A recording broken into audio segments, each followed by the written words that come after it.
With me now, the ranking Republican on the Armed Services Committee, Oklahoma Senator Jim Inhofe. Senator Inhofe was on the conference call with the White House and senior advisors on this issue last night. Now, Senator, I understand that you say that you were the only person voicing not opposition but skepticism about what you were hearing last night. Can you detail for us your thoughts based on the call last night? Yeah, sure, Chris. I would have to clarify that, though. I said specifically I'm opposed to military intervention, and no one else has said that. And the reason I said that is I hope that people understand now, after 4.5 years, that this administration has not prioritized the military. In fact, it's degraded the military to the point where we're actually having furloughs of military personnel, of civilian personnel in military establishments.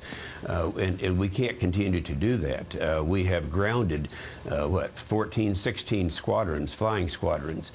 And so we're in a position right now, we don't have the assets, we don't have the resources to get involved in another event over there. And I know I'm sympathetic to the people that, and I look at the poor kids, but I also know that throughout Africa, we have the same thing going on in Cote d'Ivoire. We have the same thing going on in the eastern Congo of Goma. And so we have problems all over the world. We can be sympathetic. We don't have the assets to get involved in another conflict. And that's the reason that I am opposed to it.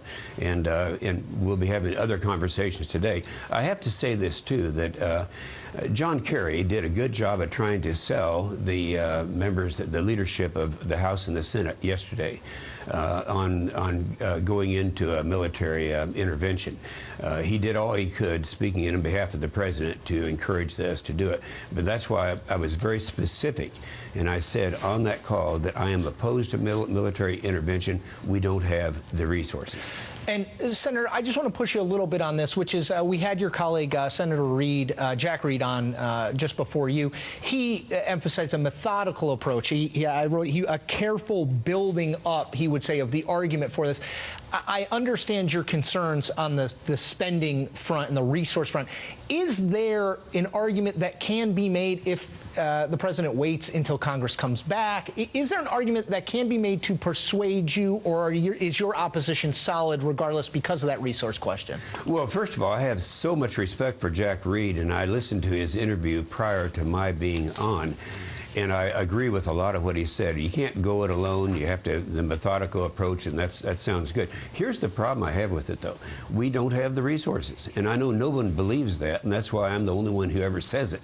But somebody has to say it. We are looking at a situation right now where we have, the president has downgraded our military. He's put a lot of his budget into the defense budget so that we don't have the resources there to do it. And you can't go in.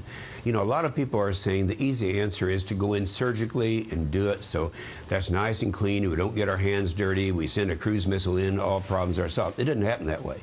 I was watching Ollie North yesterday talk about how ridiculous that argument is. If we get involved, it's a military intervention. We don't have the resources to do that today. And it's not just me who's saying that. Can I just give you one quote? Admiral Winfield, he's the vice chairman of the Joint Chiefs of Staff. He says, there could be, for the first time in my career, instances where we may be asked to respond to a crisis, and we'll have to say, we cannot. That's a quote. So it's not just me saying this. Oklahoma Republican Senator Jim Inhofe, thank you for your time, sir. Thank you, Chris.